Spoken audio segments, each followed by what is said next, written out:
The true story of Saint Benedict. The world needed a saint. There is one detail about Saint Benedict that very few people know.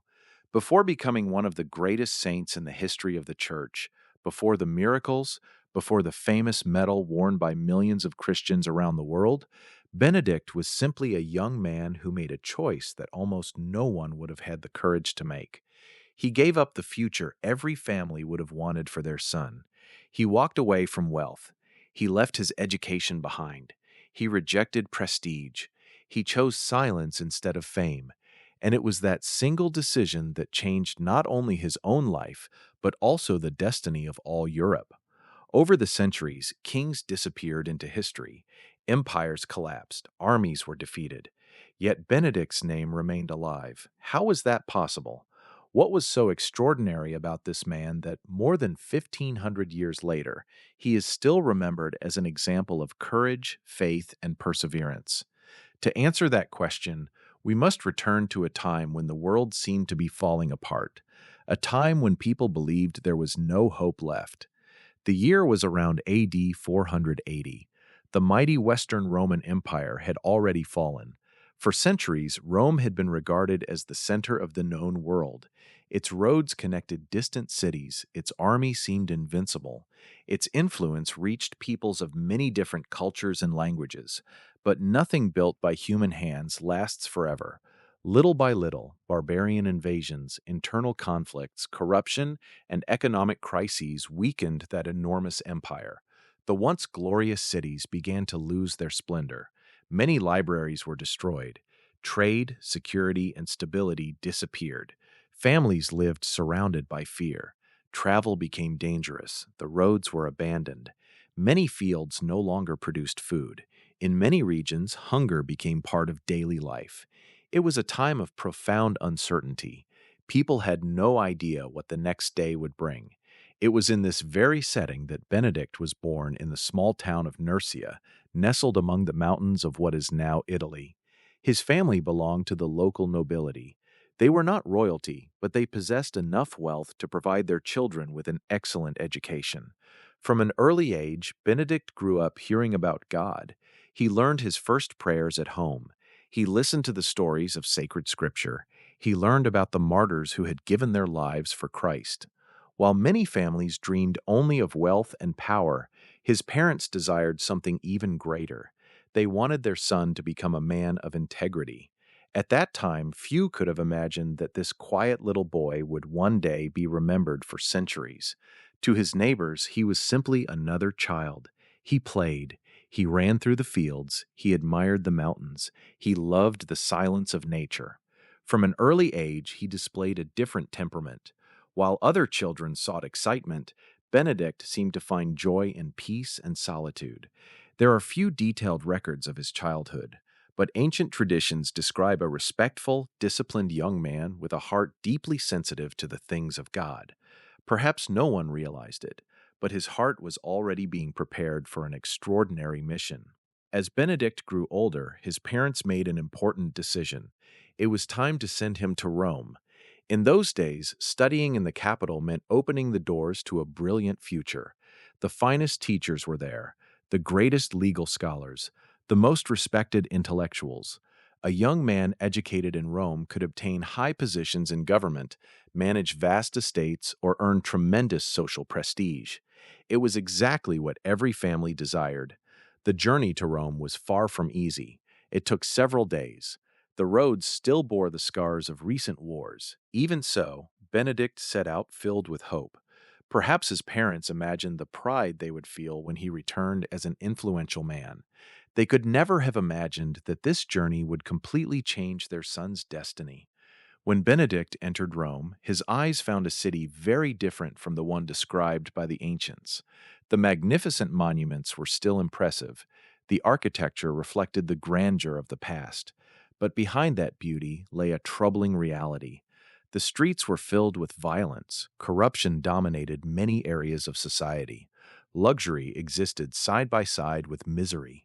While some lived surrounded by lavish banquets and endless celebrations, others struggled simply to find enough food to survive.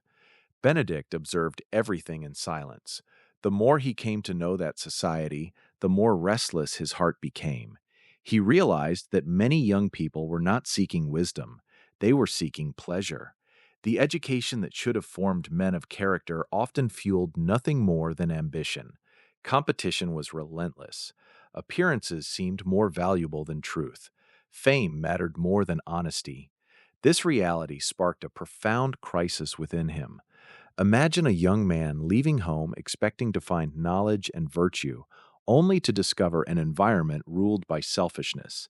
That was exactly what Benedict experienced. He could have simply accepted that reality. He could have adapted to the system. He could have pursued success like everyone else. No one would have criticized him for doing so. It was the expected path. But something deep inside him told him that this was not God's will. Every day in Rome only increased his inner anguish. While his classmates made plans to gain power, Benedict began asking completely different questions. What good is gaining recognition if I lose my soul? What does it profit me to gain the whole world while drifting away from God? Those questions would change his life forever. At that moment, Benedict realized something that remains deeply relevant today. The greatest danger a person faces is not always poverty, nor sickness, nor hardship.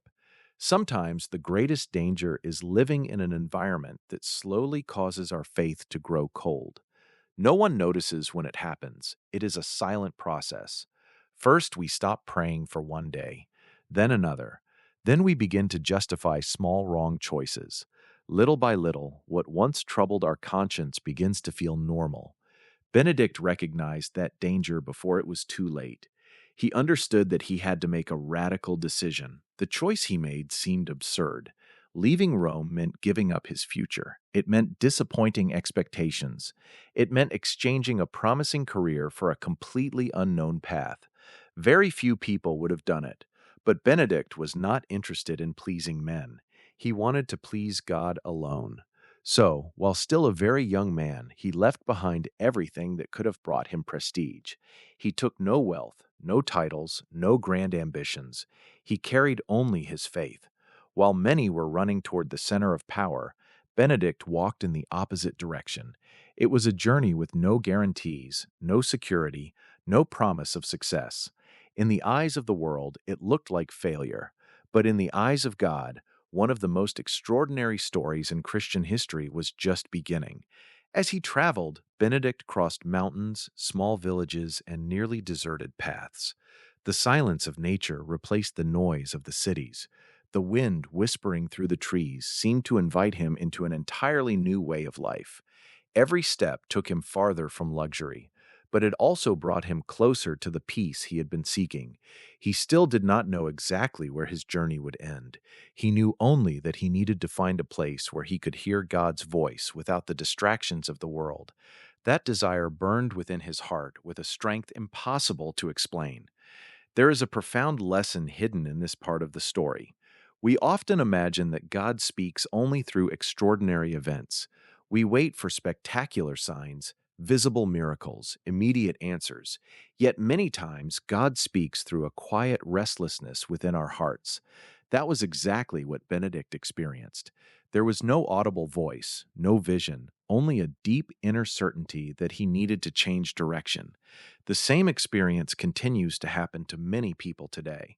Perhaps someone watching this video is feeling exactly that, a sense that something has to change, that life cannot continue the way it is, that there is a calling to draw closer to God.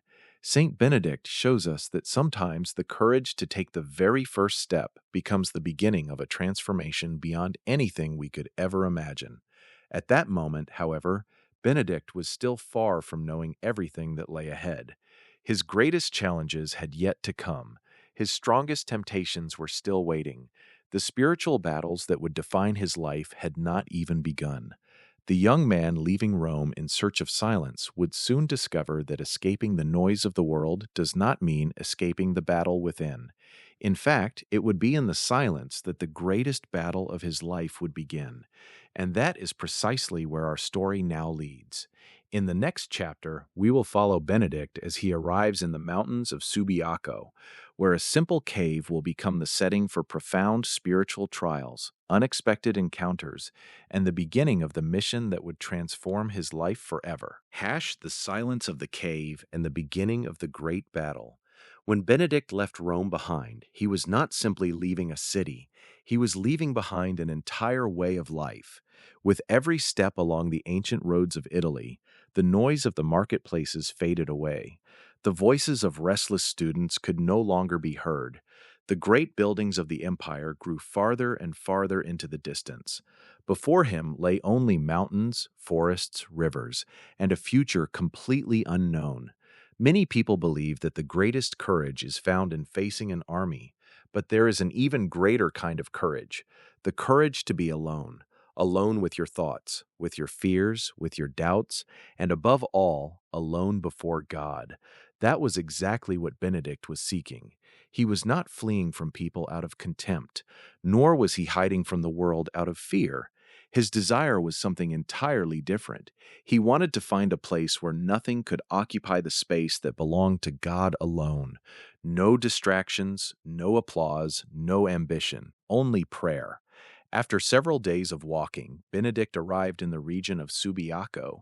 At that time, it was an almost isolated place. Towering mountains surrounded small valleys covered with ancient trees. The wind blew constantly through the rocky cliffs. At night, the silence was broken only by the sound of flowing water and the cries of the forest's creatures. It was a simple landscape, but to Benedict, it felt like a true refuge. There lived a monk named Romanus. According to ancient tradition, he immediately realized that this young man was no ordinary traveler. There was something different in his eyes. It was not sadness, nor was it fear. It was a deep thirst for God. Romanus spoke with Benedict at length. He listened to his story. He understood his desire to live for the Lord alone. Instead of trying to persuade him to return to Rome, he chose to help him. It was Romanus who showed Benedict a small cave hidden among the mountains. It was narrow, dark, damp, without any comfort. There was no bed, no furniture, no protection from the bitter winter cold. Yet Benedict looked upon that place and saw exactly what he had been searching for: silence. In that very moment, a new chapter of his life began, a chapter that would transform his soul forever. The first days were incredibly difficult. Imagine a young man who had grown up in a family with a certain level of comfort. Now he slept on bare stone. He ate only enough to survive. He endured freezing nights. He spent long hours completely alone. Today, many people struggle to go even a few minutes without looking at their phones. Benedict spent entire days in prayer, without distractions, without entertainment, without conversation, only he and God. But this solitude was not empty. It was a school. Little by little, Benedict began to realize something profoundly important. As long as we are surrounded by the noise of the world, it is easy to ignore what is happening inside our hearts. When silence comes, everything surfaces: our fears, our memories, our wounds, our desires, our temptations. Within that small cave, Benedict began to know himself as never before. During the day, he prayed the Psalms, he meditated on the teachings of Christ, he fasted frequently, he gave thanks even for the smallest blessings: a piece of fruit, a loaf of bread, the water from a spring. Everything became a reason for gratitude. Romanus, the monk who had helped him, brought him food from time to time. According to tradition, he placed bread in a basket tied to a rope and lowered it from the top of the mountain to the entrance of the cave. It was enough for Benedict to survive, nothing more. Simplicity was part of his formation. It was during this period that the greatest spiritual battles of his life began. Many people imagine that once someone decides to follow God wholeheartedly, their problems disappear. The story of Saint Benedict teaches exactly the opposite. The more deeply a person desires to live in God's presence, the more they must learn to face temptation. Ancient accounts tell us that Benedict endured moments of tremendous inner suffering. Memories of his comfortable life returned to his mind. He remembered his friends, the feasts of Rome, the rich food, the promising future he had abandoned. On some days, those memories seemed harmless. On others, they became fierce temptations. Doubt crept in quietly. Did I really make the right choice? Did God truly call me to this life? Perhaps I should go back. These questions were not signs of weak faith. They were part of the struggle. Even the greatest saints faced moments like these, because holiness has never meant the absence of battle. It means remaining faithful in the midst of the battle. Among all the trials Benedict endured, one became famous throughout the Christian world. Ancient writings tell us that one day the devil attacked him through a powerful temptation of the flesh. Suddenly, the memory of a woman he had once known in Rome came vividly to his mind. The memory became so intense that his heart began to race. It was as though his entire past had returned in a single moment. He felt an overwhelming desire to abandon everything, to leave the cave, to return to the city, to forget this life of prayer. The battle was fierce. It lasted far longer than a few moments. It seemed endless. Then Benedict did something that still astonishes people today. Near the cave stood a thorn bush filled with dry branches and razor-sharp thorns. Without thinking of himself, he threw himself into the thorns. He rolled across them again and again. His body was covered with cuts. His clothing was torn. Blood flowed from his arms and legs. The physical pain was immense, but in that very moment, something extraordinary happened. The temptation vanished. Later, Benedict would say that he preferred suffering in his body rather than allowing his soul to be defeated. This episode has never been meant as an invitation for others to harm themselves. Its true lesson lies in the willingness to make whatever sacrifice is necessary to remain faithful to God. Today, our thorns may look different. Perhaps they mean abandoning an addiction, forgiving someone who hurt us, controlling our tongue, resisting a recurring sin. Every Christian life has its own thorns. Saint Benedict simply reminds us that they are worth enduring. As the months passed, something began to change. The peace Benedict had been seeking finally filled his heart. His temptations did not disappear completely, but they no longer held the same power. His trust in God grew with every prayer. His face reflected serenity. His soul matured. Without realizing it, Benedict was being prepared for a mission far greater than he could imagine. While he believed he was living hidden from the world, God was beginning to reveal him to those around him. Shepherds passing through the region saw the man deep in prayer. Travelers heard stories about a holy young man living in a cave. Little by little, his reputation began to spread. At first, they were only whispers. There is a man in the mountains who lives for God alone. Then came testimonies. I asked him to pray for my family, and we found peace. I spoke with him for only a few minutes, and my life was never the same. Without seeking recognition, Benedict became known. It was just like a candle burning in the darkness. It never has to announce its light. People naturally see it. Ancient traditions recount a remarkable event that occurred during this period. One day, Romanus was once again bringing food to Benedict using the rope that lowered the basket to the cave. According to tradition, the devil tried to prevent this act of charity. A stone struck the small bell attached to the basket, breaking it. It was by hearing that bell that Benedict knew his food had arrived. Even after this attempt to hinder his friend's survival, Romanus continued helping him faithfully. This seemingly small event carries a profound lesson. Spiritual attacks do not always come in dramatic ways. Sometimes they appear in the ordinary struggles of daily life, in exhaustion, in discouragement, in unexpected obstacles, in the temptation to give up. Yet God always finds a way to sustain those who remain faithful. He did so for Benedict. He did so for countless saints throughout history, and he continues to do so today. After approximately 3 years living in that cave, Benedict was no longer the same young man who had left Rome. His heart had been transformed. His faith had become unshakable. His eyes radiated peace. Those years of silence had produced fruits that no university could ever offer. He had learned humility, patience, discipline, obedience, trust. Above all, he had learned that true strength is never born from human power. It is born from intimacy with God. But his time of complete solitude was coming to an end. The Lord had other plans. Very soon, men from many different places would begin searching for Benedict. Some sought wisdom, others wanted to learn how to pray. Still others hoped to find a spiritual leader capable of guiding them along the path of holiness. Benedict still believed that his calling was to remain alone, yet God was about to reveal that his mission was not merely to save his own soul. It was to help thousands of others discover the path of faith, and it would be at this very moment that his first disciples and his first enemies would appear. For every great work of God inspires admiration, but it also awakens opposition, and Benedict would soon discover that truth in the most painful way imaginable. The first disciples, the poisoned cup, and the faith that conquered evil. For nearly 3 years, Benedict believed he would spend the rest of his life hidden among the mountains of Subiaco. The small cave had become his entire world. There, he learned to overcome pride. He learned to master his desires. He discovered that true peace does not depend on where we are, but on the presence of God within the human heart. Had it been up to him, he might never have left that place. But God often works in ways very different from our own. Just when we believe we are ready to rest, he calls us to serve. And when we think our mission has come to an end, it is often only beginning.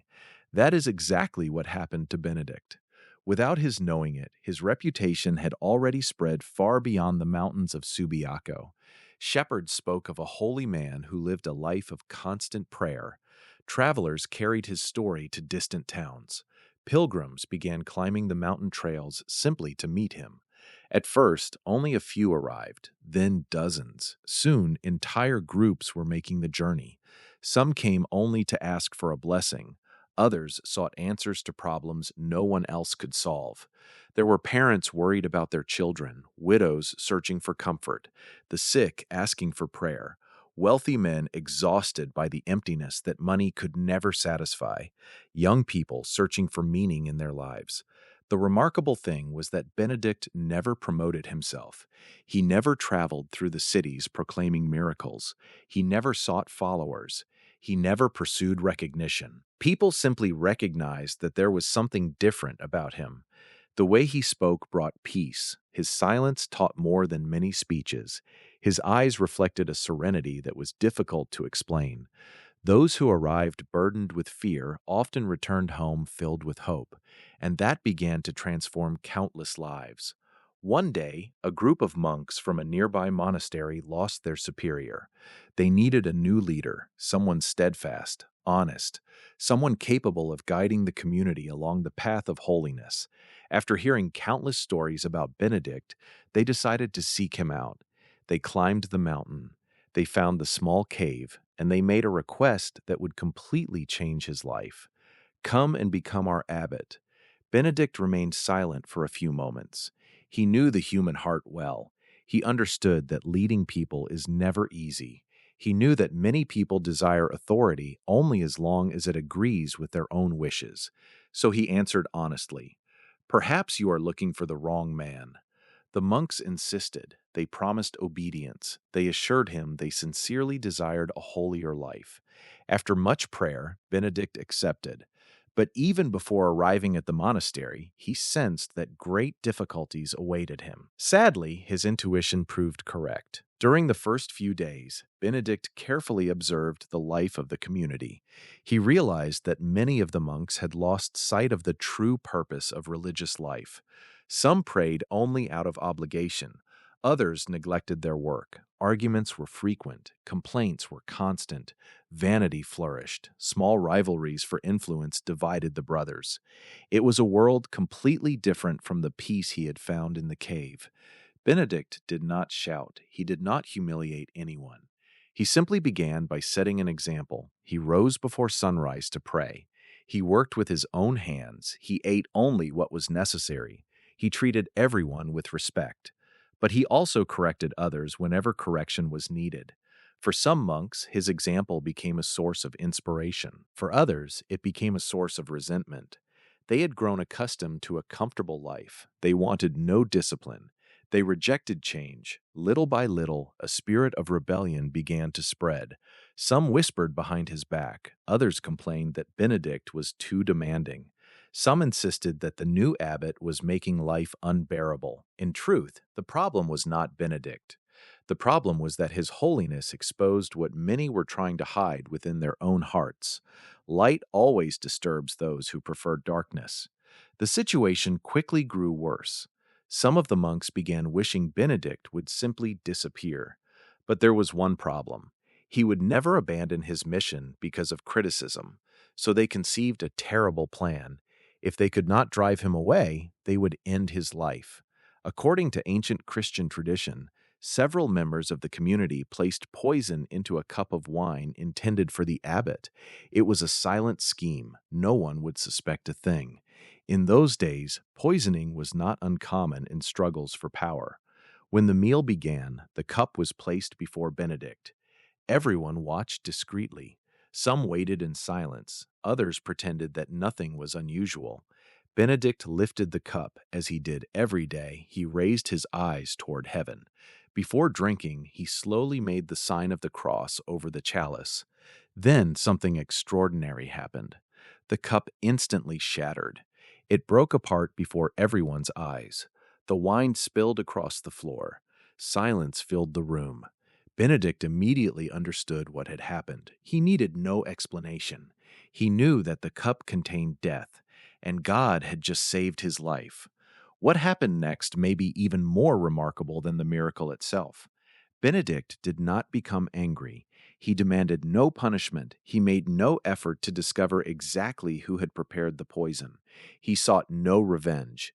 Instead, he looked upon those men with sadness, not because they had tried to kill him, but because he could see the spiritual suffering hidden within them. Calmly, he spoke words preserved by tradition throughout the centuries. "May God have mercy on you." Then he made an astonishing decision. He left the monastery. He returned to Subiaco. He chose peaceful withdrawal rather than feeding even the smallest desire for revenge. This episode reveals one of Saint Benedict's greatest virtues. His strength was not found only in miracles. It was found in his ability to forgive.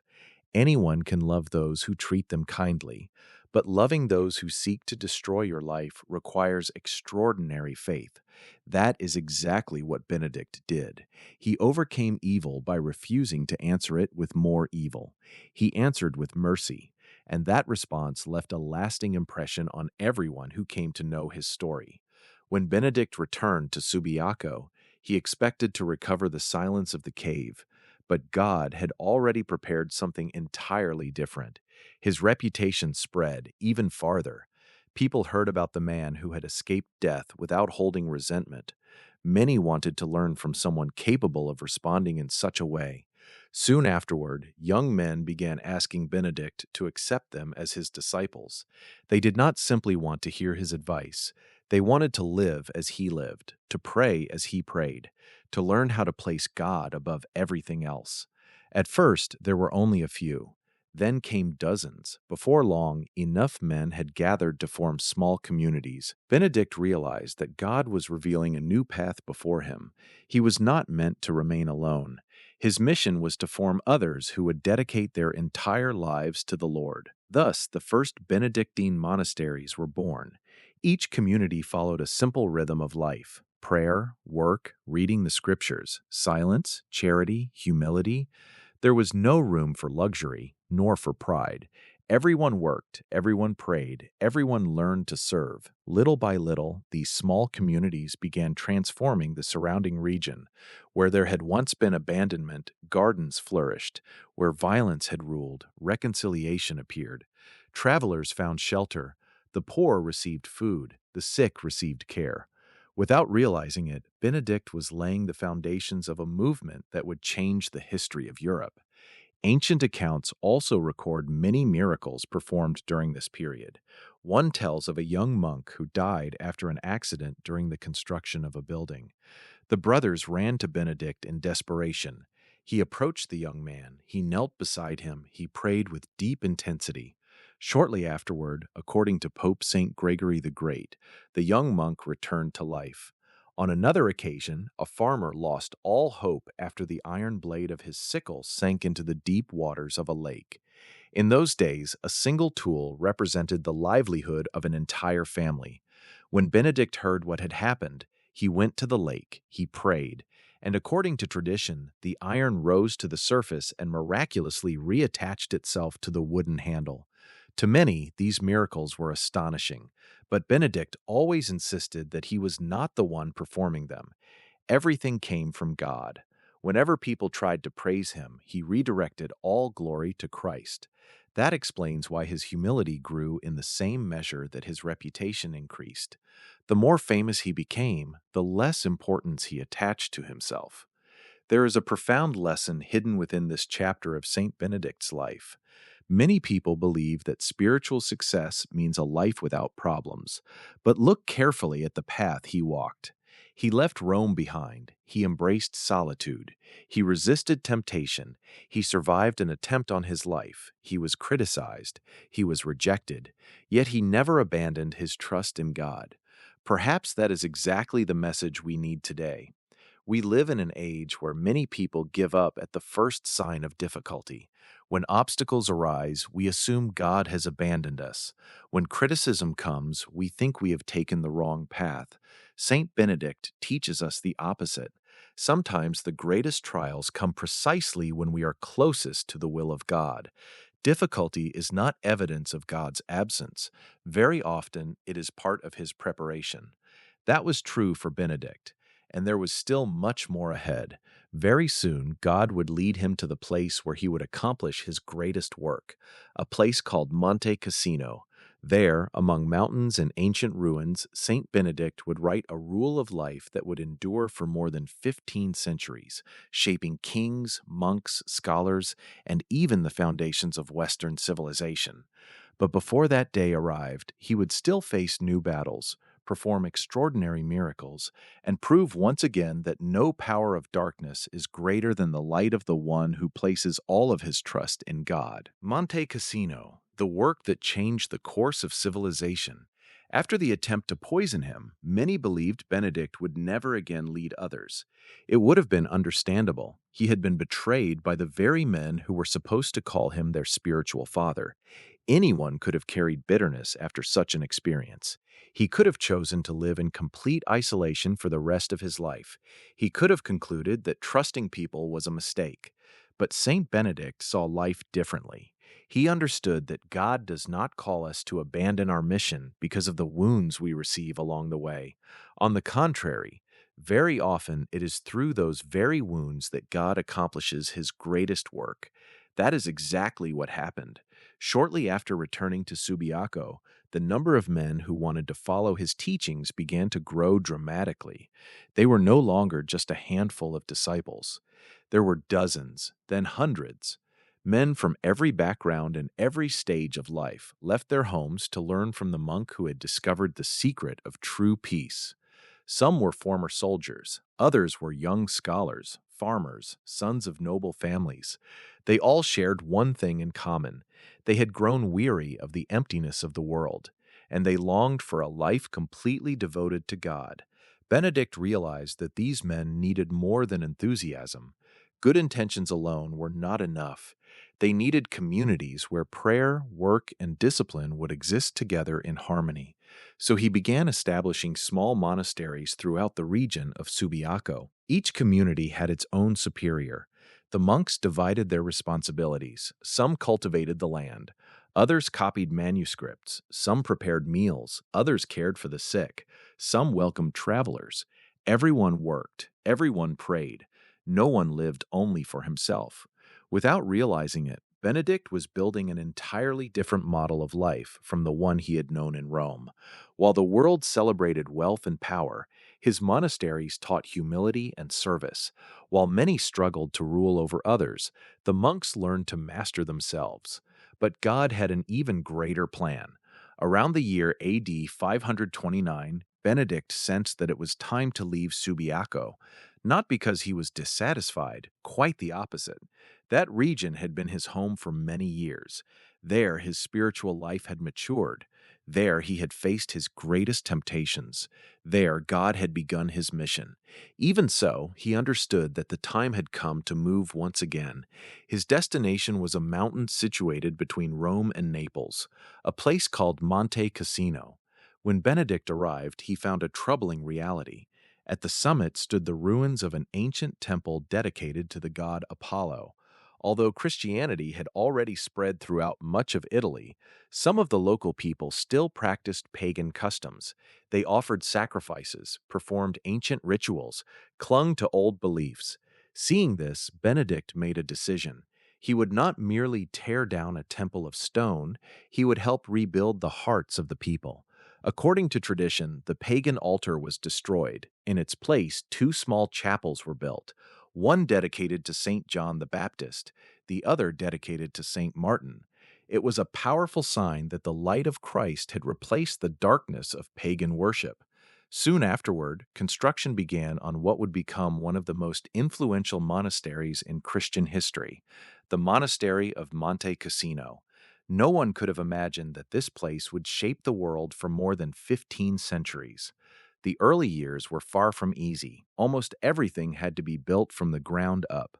The walls, the dormitories, the kitchen, the places of prayer, the workshops, the fields. The monks themselves carried stones, prepared timber, cultivated the land. Benedict worked beside them. He never gave an order that he was unwilling to carry out himself. That was one of the reasons he earned such profound respect. His authority came from his example, never from pride. During the day, it was common to see him helping with construction. A short time later, he would be praying with the brothers. Then he would be guiding one of his disciples. Later, he would welcome visitors. His work seemed endless, yet he never neglected his moments of silence before God, because he knew that every outward accomplishment loses its meaning if it is no longer born from prayer. That balance became one of the defining marks of his spirituality. Later, it would be summarized in two simple Latin words, ora et labora, pray and work. It was not merely a motto, it was a way of life. Benedict taught that praying without working could lead to laziness, but working without praying caused people to forget why they existed. The two belonged together. That teaching has endured through the centuries and remains just as relevant today. As Monte Cassino continued to grow, reports of extraordinary events multiplied. Many pilgrims arrived simply asking for Benedict's prayers. Entire families traveled for days just to meet him. Some sought healing, others longed for guidance. There were those overwhelmed by family conflicts, people consumed by fear, the poor who had lost hope, wealthy men who possessed everything except peace. Pope Saint Gregory the Great, who wrote one of the earliest biographies of Saint Benedict, preserved many accounts of these encounters. He tells us that Benedict possessed an extraordinary gift of spiritual discernment. Often he knew what a person carried hidden within the heart before a single word was spoken, not because he possessed supernatural powers of his own, but because he lived in profound union with God. On one occasion, a man secretly withheld part of an offering intended for the poor. No one had seen it. No one suspected anything. Yet when he stood before Benedict, the saint revealed exactly what had happened. The man was deeply shaken, not because he had been exposed, but because he realized that God knew even the things hidden from every human eye. That encounter led many people to repentance. Benedict never used these gifts to embarrass anyone. His purpose was always to lead souls toward repentance and the mercy of God. Another remarkable event occurred while the monks were transporting massive stones for construction. Suddenly, one enormous boulder became impossible to move. Several men tried pushing it. None succeeded. It seemed as though its weight had mysteriously increased. According to tradition, Benedict approached the stone. He offered a simple prayer. He made the sign of the cross. Immediately afterward, the rock was moved with ease. The monks understood that their work depended on more than human strength. It was God who sustained everything. Stories like this strengthened the faith of the entire community, but Benedict always insisted on one important truth. Miracles should never become the center of the Christian life. The greatest miracle is a converted heart. a sinner returning to God, a person learning to love, a life transformed by divine grace. As Monte Cassino flourished, Benedict recognized another challenge. Each monastery had developed its own customs. Some were overly strict, others lacked discipline. There needed to be a common guide, something that would help every community live in balance. After many years of experience, prayer, and careful observation of human nature, Benedict began writing what would become his greatest legacy, the famous Rule of Saint Benedict. Contrary to what many people imagine, it was not a collection of cold regulations. It was a practical path toward spiritual maturity. Every chapter revealed a profound understanding of the human heart. Benedict knew that extremes often destroy people. So he taught balance. A monk should pray, but he should also rest, work, study, help his brothers, practice humility, live in obedience, speak little, listen much, welcome every guest as though welcoming Christ himself, care tenderly for the sick, honor the elderly, protect the young. Nothing was excessive. Everything was designed to form mature men before God. The rule proved so wise that centuries later it would continue to guide not only Benedictine monks, but would also inspire countless other religious communities throughout the Christian world. There is one moving detail about Monte Cassino that few people know. The monks were not only men of prayer, they were also guardians of knowledge. While wars destroyed cities, they carefully copied books by hand. Every page required hours of patient labor, by candlelight with extraordinary dedication. Because of their quiet work, countless masterpieces of classical antiquity and Christian tradition survived into our own time.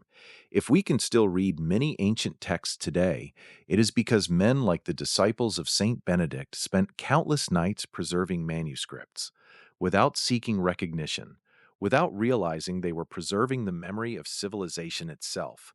While kings fought over kingdoms, those monks protected something far more valuable: knowledge, faith, hope.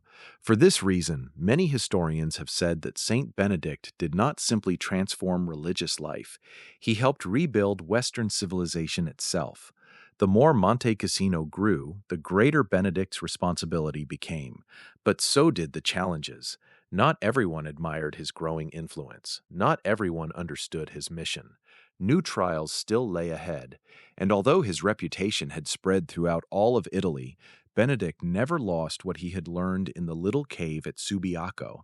He continued rising early to pray. He continued living simply. He continued seeing himself as nothing more than a servant of God. He knew that every great work is endangered the moment pride enters through the door. For that reason, he constantly reminded the monks, humility is the path that leads to heaven. Without realizing it, Benedict was approaching the final years of his earthly life. His mission was nearly complete. Yet God would still grant him extraordinary signs, remarkable visions, prophetic revelations, miracles that would strengthen the faith of his disciples even more. And it would be during those final days that one of the most moving moments of his entire life would unfold, preparing the way for a legacy that would remain alive for centuries after his departure. The final miracles, the death of Saint Benedict, and the legacy that never died. The years passed quietly over the mountains of Monte Cassino. Benedict's hair turned white. His face bore the marks of a lifetime devoted to prayer, labor, and sacrifice. The long walks were no longer as easy. His body felt the weight of old age. Yet one thing remained stronger than ever: his faith. Those who knew him often spoke of an extraordinary peace that surrounded him. It was more than the calmness of an elderly man. It was the serenity of someone who had learned to trust God completely. After enduring temptation, persecution, attempts on his life, and countless hardships, Benedict had come to understand a truth that few people ever learn. Nothing happens unless God allows it, and when we place our lives in the Lord's hands, even the greatest trials can bear eternal fruit. It was with this spirit that he lived the final years of his life. Yet God would still allow extraordinary events to strengthen the faith of those who walked beside him. Terriani, among all of Benedict's disciples, one held a particularly special place in his heart. His name was Placid. He was still very young when he entered the monastery. From the beginning, he showed remarkable devotion to prayer and deep respect for his spiritual father. One day, Placid went to fetch water from a nearby lake. As he filled his vessel, he lost his footing. The current quickly swept him away from the shore. The monks who witnessed the accident were horrified. No one could reach him in time. At that very moment, Benedict, who was far from the lake, suddenly looked upward, sensing that something terrible had happened. According to the account preserved by Pope St. Gregory the Great, God revealed to the saint the danger threatening his disciple. Without hesitation, Benedict called another monk. His name was Maurus. "Go quickly, your brother needs your help." Maurus obeyed immediately. Without realizing it, he ran across the surface of the water. His only concern was saving Placid. Only after bringing him safely back to shore did he recognize the miracle. The two of them had walked upon the lake. When the brothers began speaking about what had happened, Maurus insisted that everything had occurred because he had obeyed his spiritual father. Benedict, however, declared that the miracle belonged entirely to God. Neither man sought recognition. Each credited the other. Their humility deeply moved the entire community, for it revealed that true saints never place themselves at the center. They always point toward God. Another remarkable event took place during a season of severe scarcity. The harvest had been poor. Food supplies were rapidly disappearing. Many feared there would not be enough bread to feed all the monks. Yet Benedict remained completely calm. He simply urged everyone to continue trusting in God's providence. The following morning, according to tradition, large quantities of food unexpectedly arrived at the monastery. No one knew exactly who had sent them. For Benedict, however, the answer was simple. Whenever God chooses to care for his children, he finds ways that no one could ever foresee. That lesson remains just as meaningful today. We live surrounded by worries. We plan for the future. We fear losing everything we have worked so hard to obtain. Saint Benedict never encouraged irresponsibility. The monks worked tirelessly. They planted, they harvested, they produced everything they could.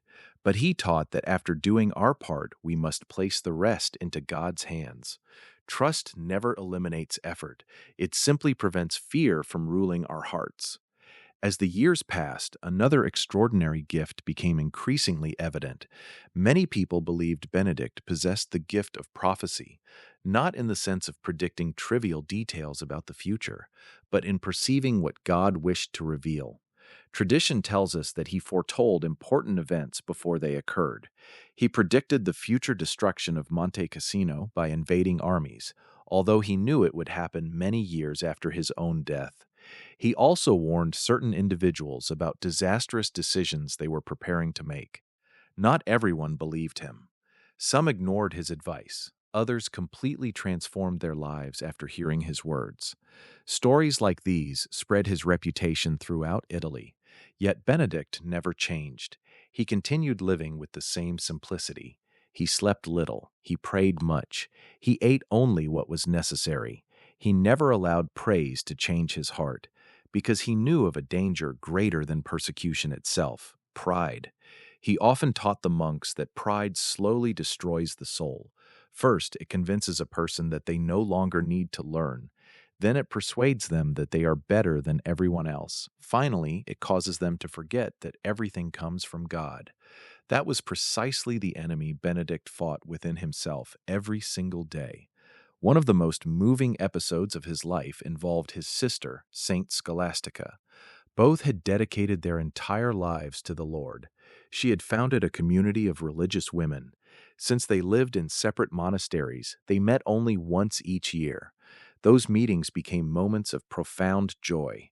They spoke about God, shared their spiritual experiences, prayed together for hours. During one of these visits, Scholastica sensed that it might be the last time she would ever see her brother. As evening approached, Benedict prepared to return to his monastery, but she made one request: stay a little longer. With kindness, he replied, "I cannot. The rule of the monastery does not allow me to spend the night away." Scholastica did not argue. She simply lowered her head and prayed silently. Moments later, such a violent storm swept across the region that no one could possibly travel. Lightning illuminated the sky. The rain made every road impassable. Benedict smiled and asked, "What have you done?" She answered peacefully, "I asked God, and he heard me." That night, the brother and sister remained together, speaking about the things of heaven. 3 days later, Scholastica died. While praying at Monte Cassino, Benedict received an extraordinary vision. He saw his sister's soul ascending into heaven in the form of a radiant dove. With tears in his eyes, he thanked God for the life of the woman who had been his companion in faith since childhood. It became one of the most unforgettable moments of his final years. As time passed, Benedict seemed to understand that his own departure was drawing near. He showed no fear nor any sadness, only profound peace.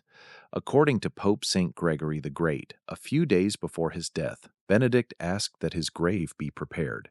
The monks were surprised, but they obeyed. He knew that his earthly mission was coming to an end.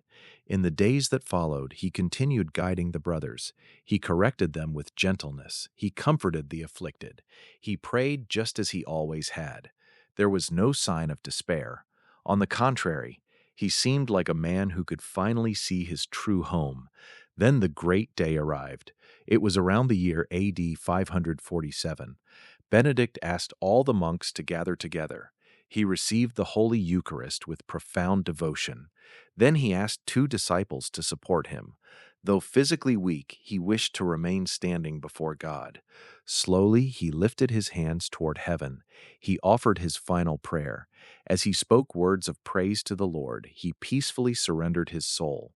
There were no cries, no fear, only silence. A silence much like that of the little cave where everything had begun so many years before. It was as though his entire life had come full circle. The young man who had left Rome in search of God had finally found the one he had sought throughout his entire life. Benedict's death did not mark the end of his mission. In reality, it marked its true beginning. His influence only continued to grow. Monasteries multiplied across Europe. His rule spread from region to region. For centuries, thousands of men and women discovered in it a trustworthy guide for living the gospel. When invasions destroyed cities, Benedictine monasteries remained standing. When libraries vanished, Benedictine monks preserved books, manuscripts, and ancient knowledge. When entire populations suffered famine, monasteries opened their doors to feed the hungry. Few individuals have exercised such a profound influence upon the history of Western civilization. For that reason, centuries later, Saint Benedict would be proclaimed the patron saint of Europe, not because of political authority, but because his life helped rebuild an entire continent through faith, work, education, and hope. Perhaps the most remarkable aspect of Benedict's story is this: he never set out to change the world. His only desire was to seek God. Yet when a person completely surrenders his life to the Lord, God is able to change the world through that person. That is exactly what happened with Benedict. Everything began inside a small cave, in silence, in prayer, in self-denial. Anyone who looked upon that young man hidden among the mountains could never have imagined that, more than 1,500 years later, millions of people would still speak his name with reverence and devotion. And there is one final chapter of this story that has crossed the centuries and reached our own time. A symbol recognized on nearly every continent, a medal worn by Christians throughout the world, a prayer expressed in only a few Latin letters, yet representing one of the Church's most powerful professions of faith in Christ. In the next and final chapter, we will uncover the true story of the Medal of Saint Benedict, explore the meaning of every Latin inscription engraved upon it, and discover why this small sacramental remains one of the greatest symbols of spiritual protection in the Church to this very day. The Medal of Saint Benedict, Spiritual Warfare, and the Legacy that Lives On. For more than 15 centuries, the name of Saint Benedict has crossed borders, languages, and generations. Men and women from countless nations have heard his story. Millions have found inspiration in his life of prayer. His monasteries transformed entire communities. His rule taught people how to live with greater balance, discipline, and faith. Yet there is one symbol that has made Saint Benedict known even to those who may never have read his story. A small object carried by Christians throughout the world, simple in appearance, yet rich in spiritual meaning, the Medal of Saint Benedict. Many people own one. Some place it in their homes. Others wear it around their necks. Some give it to loved ones as a sign of prayer and spiritual protection. But very few truly know the story behind this remarkable medal. Few understand that every detail engraved upon it carries profound meaning. And above all, few realize that the true power of the medal is not found in the medal itself. It is found in the faith it represents. This brings we can understand the medal. We must first remember something essential about Saint Benedict. Throughout his entire life, he fought a battle. But that battle was never against people, never against those who criticized him, never against those who tried to harm him. His true struggle was spiritual. It was against everything that separates the human heart from God: pride, falsehood, temptation, despair, hopelessness. Benedict understood a truth that remains just as relevant today. The greatest battle of human life takes place within the heart. Every day we make choices. Some draw us closer to God, others lead us farther away. It is in this silent battle that we must remain watchful. That is why the cross always stood at the very center of Benedict's life. For him, the cross was never merely a religious symbol. It was the reminder that Christ had already conquered evil. The origin of the Medal of Saint Benedict did not actually occur during his lifetime. It was developed over the centuries by those who followed in his footsteps, yet its inspiration comes directly from Benedict's spirituality. A spirituality founded upon complete trust in God and the rejection of evil. One of the most important images on the medal depicts Saint Benedict holding a cross. In his other hand, he holds the book of the rule he wrote.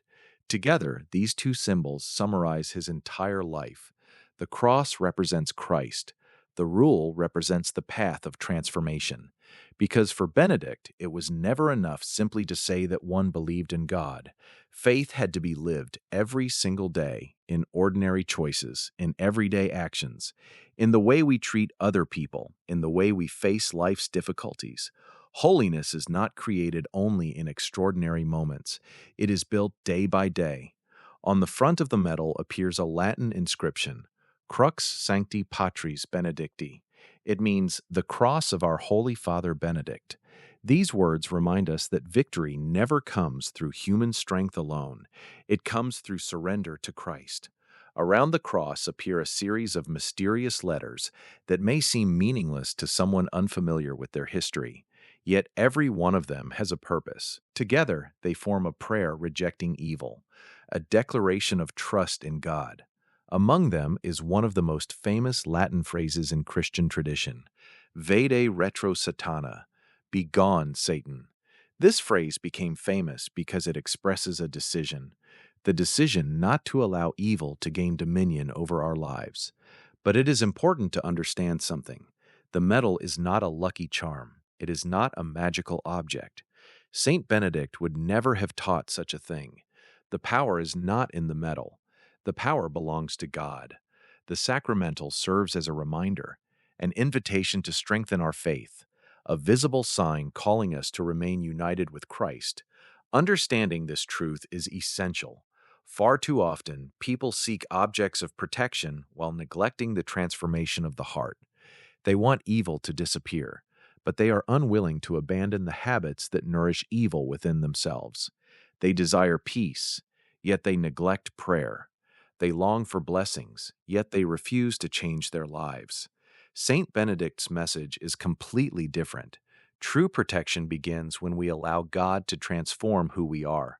Someone who wears the medal while living far from Christ's teachings has not yet understood its deepest meaning. The medal points toward a life, the life of a man who placed God above everything else. Throughout history, many testimonies have been associated with the medal of Saint Benedict. People speak of finding strength during difficult moments. Families testify that praying with the medal brought comfort to their homes. The sick found renewed hope. Those facing intense spiritual struggles sought the saint's intercession. The Church recognizes the medal of Saint Benedict as a sacramental. In other words, it is a sacred sign that helps believers grow in faith and draw closer to God. It does not replace prayer. It does not replace the sacraments. It does not replace a life of conversion. It simply reminds us of the path Saint Benedict taught. Trust, pray, persevere. There is another powerful message hidden within the complete story of Saint Benedict. Consider the journey he walked. He began as a young man filled with questions. He became troubled by the world around him. He searched for answers. He entered the silence of a cave. He fought temptation. He experienced rejection. He endured persecution. He saw his own life threatened. Yet through every trial, he remained faithful. How many people today walk through similar struggles? Perhaps someone is living through a season of uncertainty. Perhaps there is conflict within a family. Perhaps someone is battling addiction. Perhaps another is weighed down by fear or anxiety. Benedict's story reminds us that hardship does not mean God has abandoned us. Sometimes hardship is precisely the place where God strengthens the soul. Benedict's cave appeared to be a place of isolation, yet it became the place where he discovered his greatest strength. Another profound lesson Saint Benedict teaches concerns silence. We live in an age filled with constant noise, notifications, opinions, arguments, an endless stream of information. Our minds rarely find rest. Yet Benedict discovered something that many people have forgotten. Those who never enter silence can never truly learn to listen. Silence is not emptiness. Silence may become the very place where God speaks to the heart. It was in the silence of the cave that Benedict found direction. It was in silent prayer that he received strength. It was in silence that a mission was born, one that would change history. Perhaps many people today do not need more answers. Perhaps they simply need to stop for a few moments and listen. Saint Benedict's life also teaches the importance of balance. He never preached a faith disconnected from daily life. The monks did not spend every hour in prayer alone. They also worked. They cultivated the land. They built. They studied. They cared for those in need. Benedict understood that genuine faith transforms every area of life. Work itself can become prayer. Serving another person can become prayer. Family life can become prayer. Whenever we perform our daily tasks with love and dedication, we offer something beautiful to God. This vision completely transformed how many people understood ordinary life. Before Benedict, many believed that only extraordinary religious acts possessed spiritual value. He revealed that holiness is also found in ordinary things done with extraordinary love. After his death, his story continued, inspiring generation after generation. Benedictine monks carried his spirituality across the world. Schools were founded, hospitals were established, libraries were preserved, communities flourished, all of them built upon the principles Benedict taught: prayer, work, humility, service. Many centuries later, his example remains remarkably relevant because the human heart continues to fight the same battles. We still struggle with pride. We still search for meaning. We still need hope. That is why Saint Benedict's message remains alive. Perhaps the greatest lesson this saint leaves us is found in a single question. What are we building with our lives? Are we merely chasing temporary things, seeking recognition alone, or are we building something that will endure forever?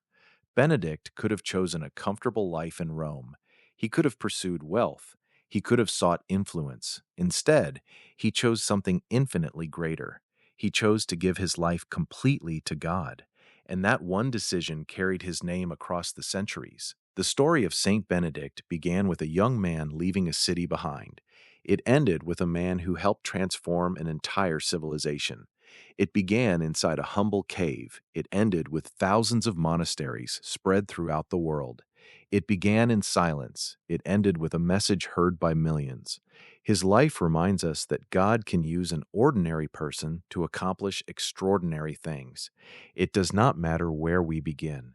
It does not matter what limitations we carry. It does not matter how many mistakes lie behind us. When a person truly chooses to walk with God, transformation begins. Perhaps no one notices at first. Perhaps it appears small.